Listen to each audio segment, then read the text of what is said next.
Hi යාළුවනේ කොහොමද ඔයාලට අද මම අරන් ආවේ ටිකක් වෙනස් විදිහට කේඩ්‍රාමා එකක්. මේක හැමෝම බලලා පිස්සු වැටුණු කේඩ්‍රාමා එකක්. ඒ තමයි It's Okay Not Be Okay.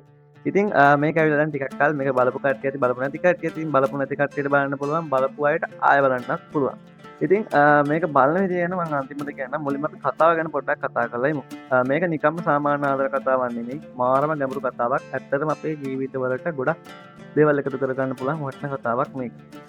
ඉතින් මේ කතාවේ ප්‍රධාන චරිත දෙකක් ඉන්නවා. පළවෙනියට ඉන්නේ මොංගන්තේ. මෙයා ඇත්තටම හරිම සංවේදී කොල්ලෙක්. මානසික රෝහලක රස්තාවක් කරන්නේ. හැබැයි එයාගේ සහෝදරයා නිසා තමන්ගේ ජීවිතය ගැන හිතන්න වෙලාවක් එයාට නැහැ. හැමතිස්සෙම එයා හිටියේ තවත් කෙනෙක් ගැන විතරක් හිතලා. ඉතින් ඊළඟ තියෙන්නේ මේ කතාවේ හදවත වගේම පිස්සුම චරිතේ. ඒ තමයි ගෝමුන්යෝ. මෙයා ළමා කතා ලියන ලේඛකාවක්. හැබැයි එයාගේ ඇතුළේ ඉන්නේ පොඩි අක්ෂණයක් වගේ කෙනෙක්. එයාට සමාජශීලී වෙන්න බෑ. එයාට ඕන විදිහට තමයි එයා හිතන්නේ. කාටවත් බයකුත් නැහැ. තමන්ගේ දුක කේන්තිය පිට කරන හැටි එයා දන්නවා. ඉතින් මොකද වෙන්නේ මේ දෙන්න මුණ ගැහුනම දෙන්න හිතන්නේ දෙන්නට පිස්සු කියලා.